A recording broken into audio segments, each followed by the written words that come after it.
Chapter number 2 स्थिर वैद्युत विभव तथा धारिता। इसके पहले चैप्टर नंबर 1 में आपने पढ़ा कि सजातीय आवेश कैसा बल अनुभव करता है, प्रतिकर्षण बल अनुभव करता है। विजातीय आवेश आकर्षण बल अनुभव करता है। और वैद्युत क्षेत्र क्या होता है, E = F/Q, जिसे कहते हैं कि एकांक आवेश पर आरोपित बल को क्या कहते हैं, वैद्युत क्षेत्र कहते हैं। तो हम जानें कि सजातीय आवेश, विजातीय आवेश, विद्युत क्षेत्र, ये सभी चीज़ें क्या होती हैं। अगर इनके बारे में जानकारी नहीं है तो चैप्टर नंबर 1 के सभी वीडियो को आपको देखना पड़ेगा, क्योंकि जब तक सजातीय आवेश नहीं पता होगा, विजातीय आवेश नहीं पता होगा, विद्युत क्षेत्र या वैद्युत क्षेत्र नहीं पता होगा, तब तक इस चैप्टर में थोड़ा समझने में परेशानी हो सकती है।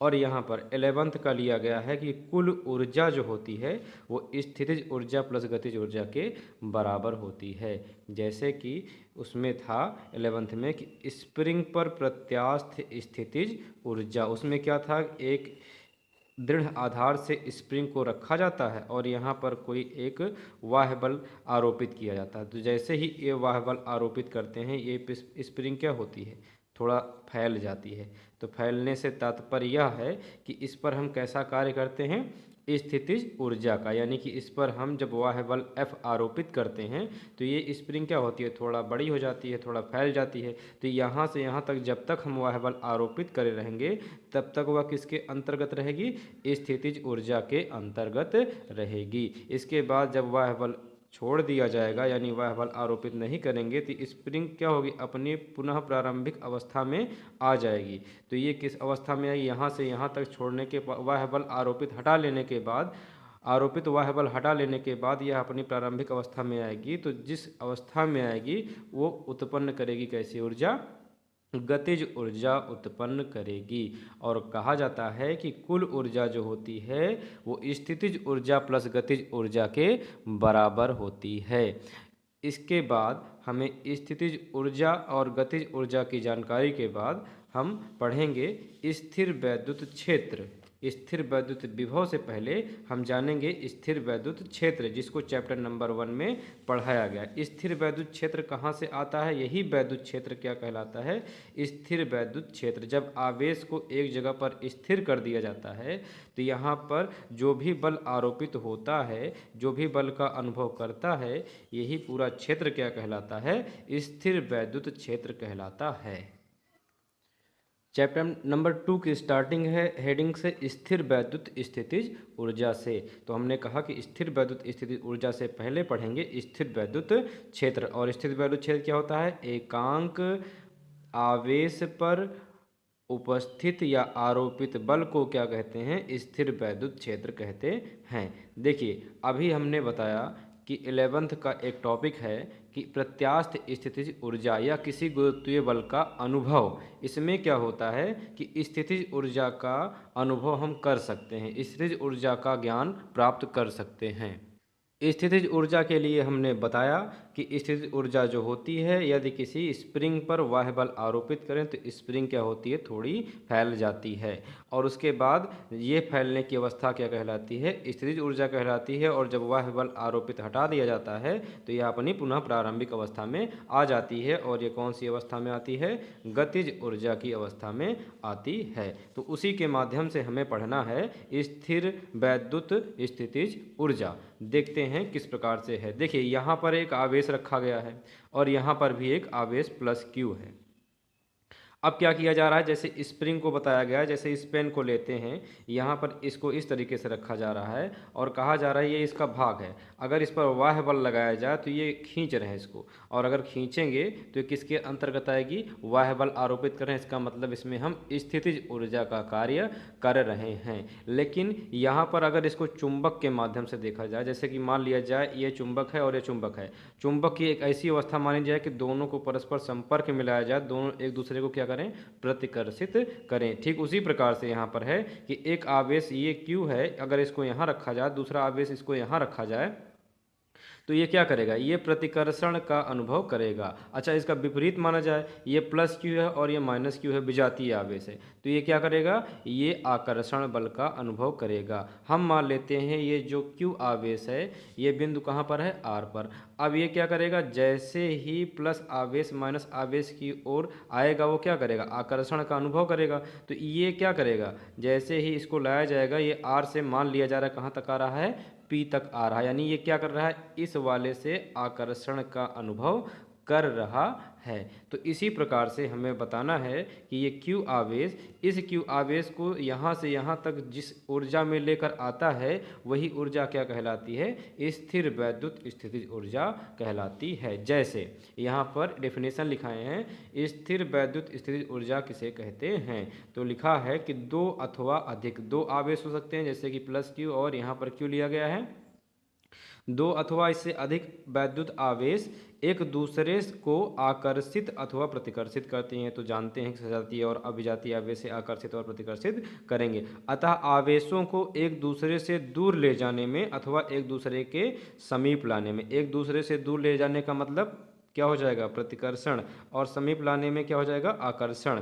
तो एक दूसरे के समीप लाने में, समीप लाएंगे तो आकर्षण हो जाएगा। यह कार्य, जो भी कार्य करना पड़ेगा दूर ले जाने में यानी आकर्षण या प्रतिकर्षण कराने में, जो कुछ भी कार्य होगा यह कार्य उन आवेशों के निकाय की स्थितिज ऊर्जा के रूप में संचित होता है। यानी कहने का मतलब है कि एक आवेश को यहाँ से यहाँ तक लाने में जो ऊर्जा व्यय होती है, जो ऊर्जा मुक्त होती है, वो भी स्थितिज ऊर्जा के रूप में संचित होती है। अगर एक आवेश को यहाँ से यहाँ दूर ले जा रहे हैं तो जो ऊर्जा मुक्त होती है, जो ऊर्जा संचित होती है, वो भी ऊर्जा क्या कहलाती है, वैद्युत स्थितिज ऊर्जा कहलाती है।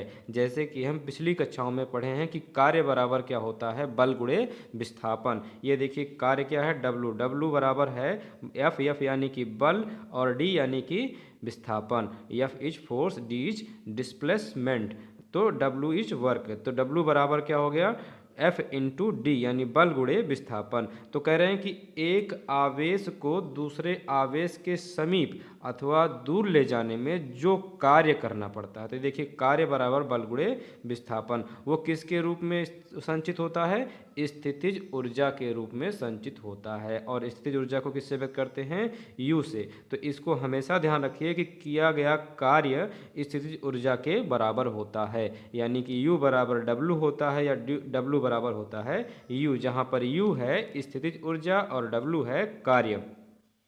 देखते हैं यहाँ पर आवेश क्यू है, यहाँ पर आवेश क्यू है, इसको आर से कहाँ तक लाया जा रहा है, पी तक। तो आर से पी तक लाने में कार्य होता है। अब देखते हैं कैसा कार्य होता है। देखिए यहाँ पर क्यू आवेश को पी तक लाने में जो कार्य हो रहा है वो वाह्य बल आरोपित करने पर लग रहा है। यहाँ पर लिखे हैं डब्लू आर पी, यानी कार्य हो रहा है कहाँ से कहाँ तक, आर से लेकर के पी तक। तो यहाँ आर से पी तक, आर आवेश आर को कहाँ से लाया जा रहा है, पी तक लाया जा रहा है। तो कह रहे हैं कार्य आर से पी तक हो रहा है, इंटीग्रेशन लगाएंगे, इक्वल टू इंटीग्रेशन, कार्य कहाँ से कहाँ तक है, आर से लेकर के पी तक। तो हमने कहा कि कार्य बराबर होता है बल गुणे विस्थापन। तो यहाँ पर देखेंगे कि F E x T, F का मतलब है बल, ई एक्स टी का मतलब है एक्सटर्नल, एक्सटर्नल फोर्स, यानी कि वाह्य बल आरोपित करेंगे। डी आर का मतलब है कि स्थित सदिश, यानी ये इतना प्रदर्शित करता है कि यहाँ पर लिखाया गया है विस्थापन। अब यहाँ पर देखिए, यहाँ से यहाँ पर आने में ये कैसा अनुभव कर रहा है, विपरीत दिशा का अनुभव कर रहा है। और फिजिक्स में विपरीत दिशा को दिखाने के लिए हम प्रयोग करते हैं माइनस के साइन का। तो यहाँ पर W R P is equal to minus, यहाँ पर बताया गया है जब वाह्य बल आरोपित करते हैं तो ये किसके अंतर्गत आ जाता है, विद्युत क्षेत्र के अंतर्गत आ जाता है। इसीलिए एफ ई वाह्य बल लगाने पर किसके अंतर्गत आ गया, विद्युत क्षेत्र के अंतर्गत। तो जो एफ ई एक्स टी वाह्य बल लगाए वो विद्युत क्षेत्र के अंतर्गत आ गया, और ये विस्थापन जैसे है वैसे लिखा रहा दिया गया। अब इसके बाद यहाँ पर हम लिखेंगे कि जो स्थितिज ऊर्जा है उसमें ऊर्जा में क्या हो रहा है, परिवर्तन। जैसे कि यहाँ पर R लिखा है तो यहाँ पर R की स्थितिज ऊर्जा क्या होगी, UR। यहाँ पर P लिखा है तो इसकी स्थितिज ऊर्जा क्या होगी, UP। तो यहाँ से यहाँ तक इसका जब विस्थापन कराएंगे तो ये हो जाएगा UP माइनस UR, यानी कि R से P तक ये है क्या है, विस्थापन। जैसे विस्थापन डेल्टा X बराबर क्या लिखते हैं, x2 माइनस x1। तो यहाँ पर दूसरे वाले को पहले से माइनस करेंगे तो r से p है, ये पहला पार्ट है, ये दूसरा पार्ट है, तो यहाँ दूसरे को पहले से क्या कर दिया गया माइनस। और ये जो स्थितिज ऊर्जा है किसके रूप में संचित होती है, कृत कार्य के रूप में संचित होती है। तो इस तरीके से स्थितिज ऊर्जा खत्म होता है। और ऊर्जा का मात्रक जूल होता है, इसीलिए स्थितिज ऊर्जा का मात्रक भी क्या होगा, जूल ही होगा। अब हेडिंग है स्थिर वैद्युत विभव। स्थिर का मतलब क्या, स्थिर वैद्युत का मतलब क्या है कि जो वैद्युत के गुण आएंगे वो आवेश क्या रहेंगे, आवेश स्थिर रहेंगे, यानी ये आवेश एक ही जगह पर स्थिर रहेंगे, तो ये स्थिर वैद्युत है। अब यहाँ पर हमें पढ़ना क्या है, विभव, यानी वैद्युत क्षेत्र पढ़े, वैद्युत स्थिर ऊर्जा पढ़े, अब हम पढ़ेंगे स्थिर वैद्युत विभव। स्थिर वैद्युत विभव हमें पढ़ना है। यहाँ पर देखेंगे स्थिर वैद्युत विभव क्या होता है, बाह्य बल द्वारा किसी एकांक धनावेश को बिंदु R से P तक लाने में कृत कार्य को स्थिर वैद्युत विभव कहते हैं। देखिए यहाँ पर आवेशों का निकाय लिया गया है। आवेशों का निकाय से तात्पर्य क्या है, यहाँ पर -q आवेश माइनस Q1 आवेश, Q2 आवेश, Q3 आवेश, Q4 आवेश, कहीं पर माइनस आवेश, कहीं पर प्लस आवेश, और यहाँ पर एक धनावेश लिया गया है जो R से P तक आएगा। अगर ये प्लस आवेश माइनस से आता है तो विजातीय आवेश एक दूसरे को क्या करेंगे, आकर्षित करने लगेंगे, तो ये R से कहाँ पर आ जाएंगे, P तक। इसी तरह से यहाँ पर अगर धनावेश से टकराएगा आपस में तो यहाँ पर प्रतिकर्षण करेगा, धनावेश ऋणावेश से आएगा तो आकर्षण करेगा, यानी ये R से कहाँ तक आएगा, P तक। तो वही कह रहे हैं कि एक स्थान से दूसरे स्थान पर लाने में जो कार्य उत्पन्न होता है वही क्या होता है, स्थिर वैद्युत विभव कहलाता है। देखिए बाह्य बल द्वारा किसी एकांक धनावेश को बिंदु R से P तक लाने में कृत कार्य को स्थिर वैद्युत विभव कहते हैं। BP माइनस BR, तो यहाँ पर R लिखा है तो यहाँ पर विभव क्या होगा, VR, यहाँ पर P लिखा है तो विभव क्या होगा, BP। तो फर्स्ट वाले को सेकंड से, सेकंड वाले को फर्स्ट से माइनस करेंगे तो BP माइनस VR, जहाँ पर B प्रदर्शित करता है विभव को, BP माइनस BR बराबर ये W अपान Q। देखिए एकांक धनावेश को, धनावेश का मतलब Q करते हैं आवेश। अब इसके बाद W का इक्वल क्या है, WRP इज इक्वल टू होगा UP माइनस UR। इसका मतलब है कि किया गया कार्य स्थित ऊर्जा के बराबर होता है, यानी कि जो स्थित ऊर्जा संचित हो रही है वो UP माइनस UR के रूप में संचित हो रही है। कहने का मतलब है किसी वस्तु में, किसी द्रव्य में, किसी आवेश में या किसी निकाय में जो किया गया कार्य होता है वो स्थित ऊर्जा के रूप में संचित होता है। तो यहाँ पर अगर R है तो स्थितिज ऊर्जा क्या होगी, UR, विभव क्या है, VR, यहाँ पर P है तो स्थितिज ऊर्जा क्या होगी, UP, और अगर विभव की बात करें तो यहाँ पर VP। इसका और दूसरा जो है हेडिंग है स्थिर वैद्युत विभव का दूसरा डिफिनीशन है कि बाह्य बल द्वारा किसी एकांक धनावेश को अनंत से किसी बिंदु तक लाने में कृत कार्य को स्थिर वैद्युत विभव कहते हैं। स्थिर वैद्युत विभव V is equal to W upon Q, और इसका मात्रक होता है वोल्ट।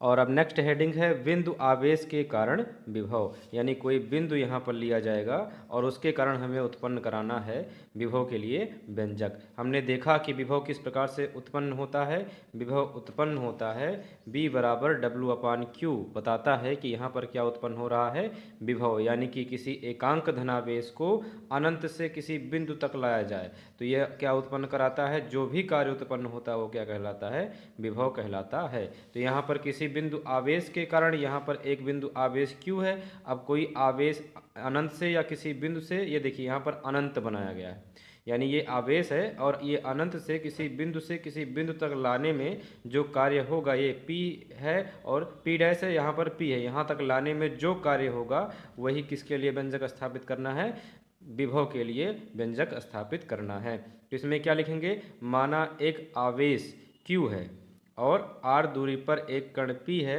अनंत से कोई बिंदु आवेश कण P तक लाने में किए गए कार्य के लिए हमको गणना करनी है। तो यहाँ पर अगर लिखना हो तो क्या लिखेंगे, माना मूल बिंदु पर स्थित आवेश प्लस Q है। देखिए मूल बिंदु O है और यहाँ पर आवेश प्लस Q है।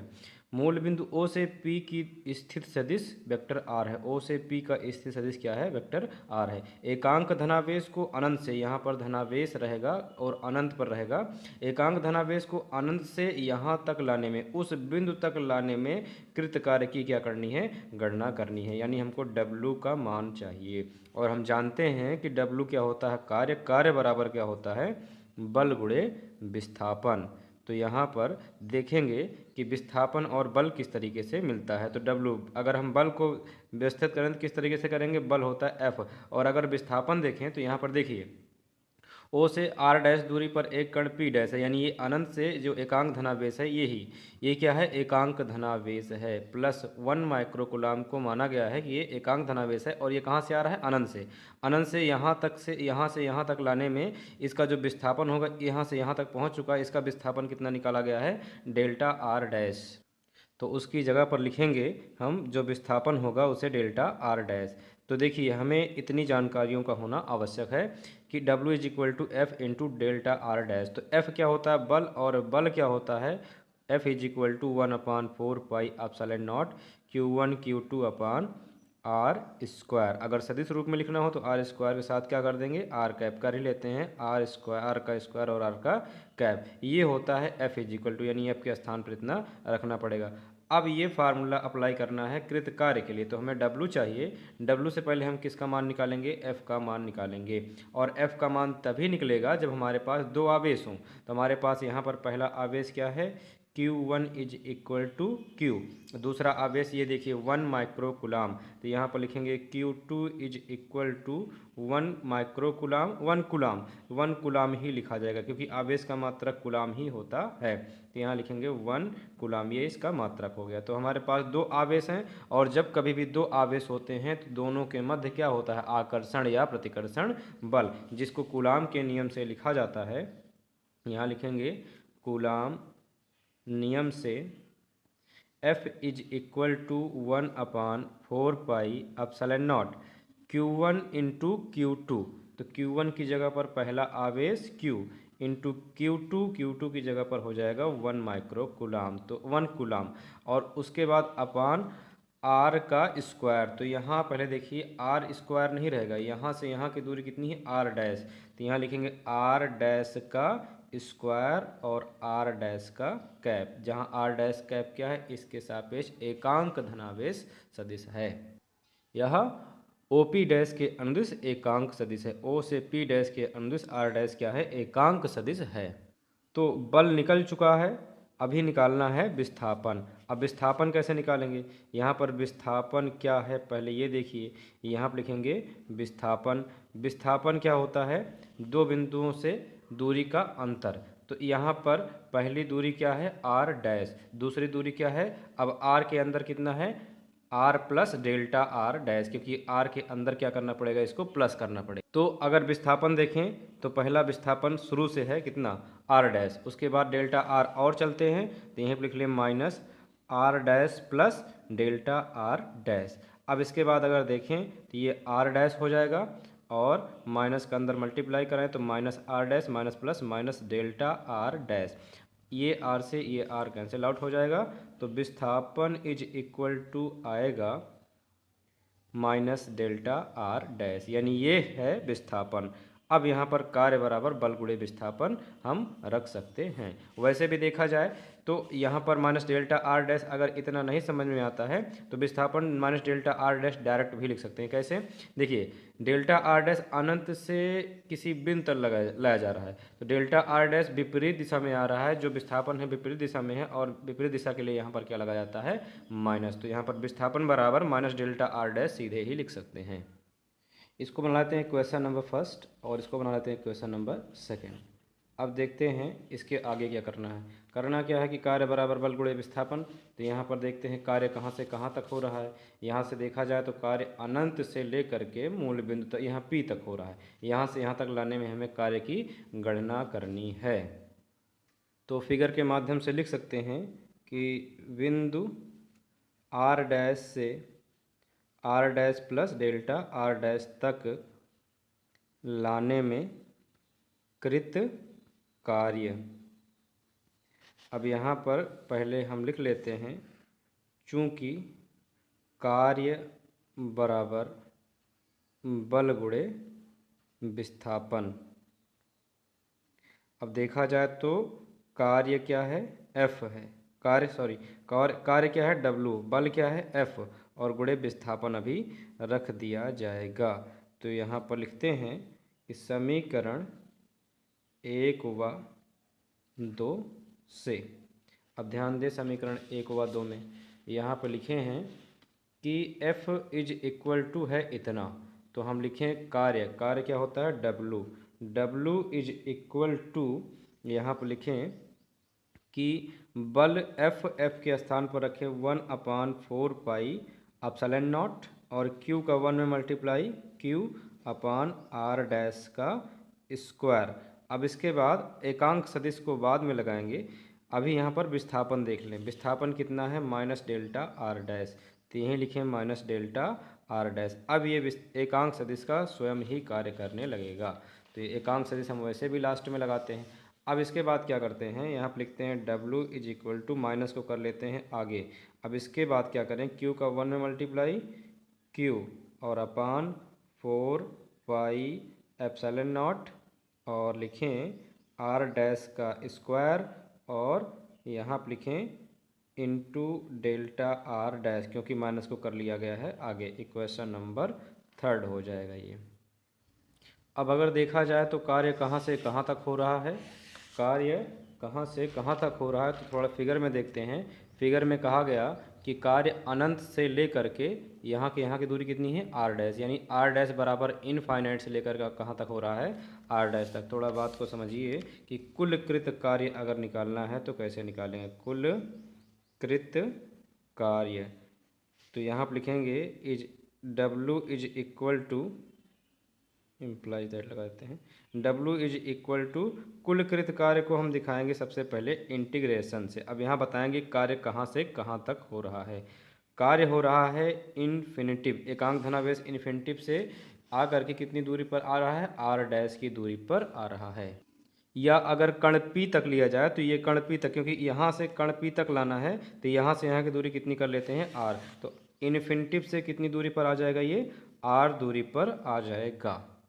इसके बाद क्या करेंगे, W का मान रखेंगे, W बराबर कितना है, minus Q/4 pi epsilon not R dash का स्क्वायर इंटू, अब समाकलन के अंदर डेल्टा को D बोला जाएगा, dr डैश, और इसका अब करा जाएगा समाकलन। समाकलन करने के लिए यहाँ पर पहले समाकलन के फार्मूले की आवश्यकता पड़ेगी। एक समाकलन का फार्मूला होगा इंटीग्रेशन x की power n dx is equal to होता है x की पावर n+1/n+1। अब देखिए यहाँ पर x dx, यानी जिसका dx लगा रहेगा उसी का समाकलन करेंगे, तो d किस में लगा है, r में, तो यानी ये इतना समाकलनीय है, बाकी सब क्या हो जाएगा, बाहर हो जाएगा।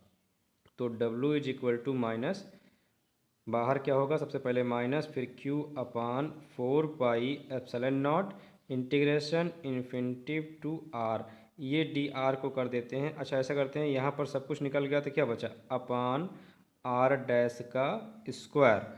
अब अपान r डैश तो लिखा नहीं सकता, यहाँ पर क्या करें, 1/r डैश का स्क्वायर इंटू dr डैश, इसके आगे लगाते हैं W is equal to minus Q/4 pi epsilon naught. इसके बाद क्या करेंगे, अगर कोई अपान में है, कहने का मतलब 1/x² लिखा है और इसको ऊपर लेके जाना, तो ये लिखा जाता है पावर किस में है, प्लस में, तो ऊपर लिख देंगे, जितनी पावर होगी किस में हो जाएगी, माइनस में, यानी r की पावर कितनी हो जाएगी, x की पावर कितनी हो गई, -2। इसी प्रकार से अगर r डैश की पावर कितनी है 2, तो अगर इसको ऊपर लिखना चाहें तो लिखेंगे r डैश की पावर -2, क्योंकि पावर प्लस में है तो ऊपर जाएगी माइनस में, और यहाँ हो जाएगा dr डैश, और जो लिमिट लगी है इन्फिनिटिव टू r उसको वैसे लगाएंगे। अब यहाँ पर ये फार्मूले को अप्लाई करेंगे। फार्मूला क्या है, इंटीग्रेशन x की power n is dx is equal to x की पावर n+1/n+1।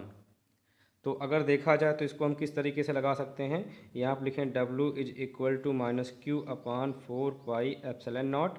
अब यहाँ पर देखेंगे जो लिमिट लगी है, पहले लिमिट को हम कर लेते हैं बाहर।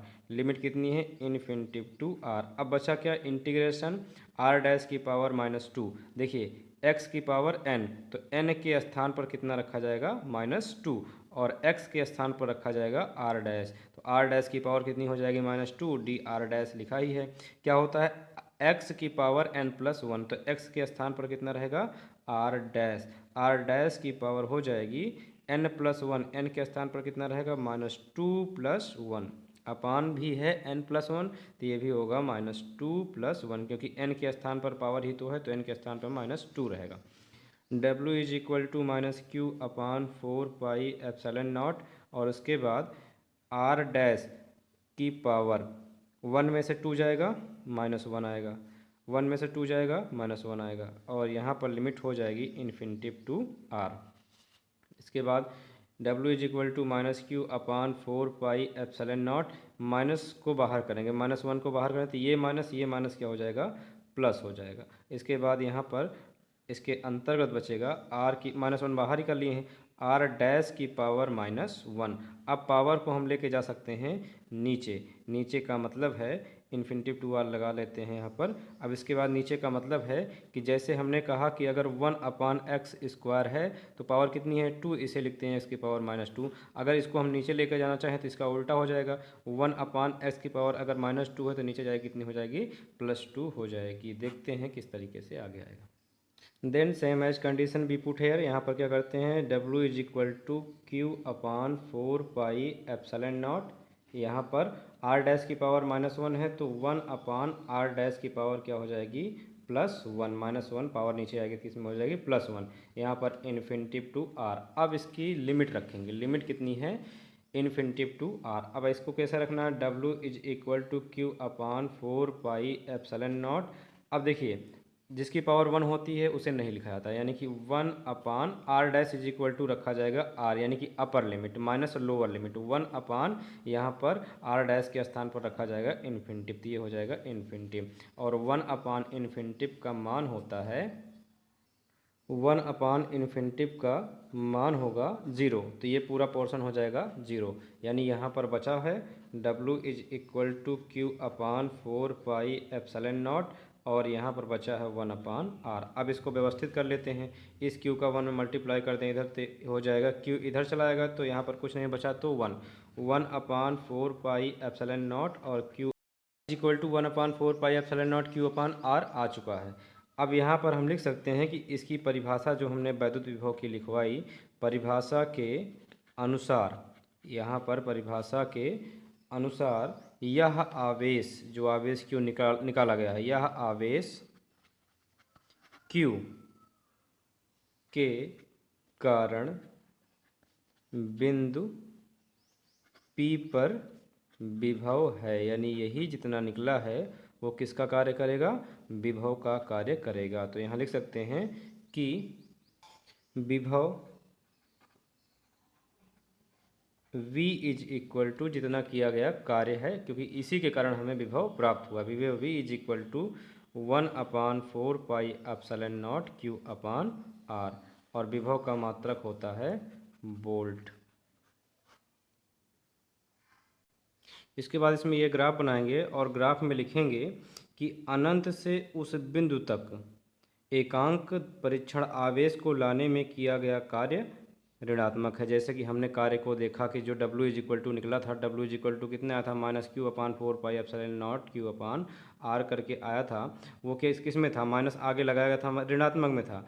अब इसके बाद कह रहे हैं कि यह कथन कि इसके तुल्य है कि एकांक धनावेश को अनंत से बिंदु P तक लाने में स्थिर वैद्युत बल द्वारा किया गया कार्य क्या है? धनात्मक है, क्योंकि लास्ट में जो कार्य आया था वो किस में था? धनात्मक में ही तो था। यहाँ पर देखेंगे, ये यहाँ पर कार्य किस में है? धनात्मक में। पहले कार्य किस में था? पहले जब हल कर रहे थे तो कार्य आया था ऋणात्मक में। यहाँ पर देखेंगे कार्य W is equal to -q/4πε0 r dash square delta r dash, ये किस में कार्य आया था? ऋणात्मक में। उसके बाद जब यहाँ पर अनंत से किसी बिंदु तक लाया गया तो उसके लिए कार्य किस में आ गया? धनात्मक में आ गया। तो इस प्रकार से यह इसके तुल्य है। तो यहाँ पर हम कह सकते हैं कि जब q डैश इज ग्रेट 0 रहेगा तो आवेश धनात्मक रहेगा। इसी प्रकार से Q डैश लेस जीरो रहेगा तो B यानी आवेश अगर लेस रहेगा, ऋणात्मक रहेगा, तो विभव भी क्या रहेगा, ऋणात्मक रहेगा। इसलिए हम कहते हैं कि अनंत पर विभव क्या होता है, शून्य होता है। अब यहाँ पर देखेंगे ये जो आवेश Q के लिए अगर r दूरी से विभव के लिए वक्र खींचा जाए तो इसका वक्र इस प्रकार से मिलता है, यानी थोड़ा बढ़ा हुआ मिलता है। अगर हम इसको विद्युत क्षेत्र E के लिए खींचे तो यहाँ पर वक्र को देखें, घटते हुए क्रम में शून्य प्राप्त हो जाता है, शून्य की स्थिति में आ जाता है। तो इस प्रकार से ये विद्युत क्षेत्र का ग्राफ हो गया और ये V वाला विभव का ग्राफ हो गया।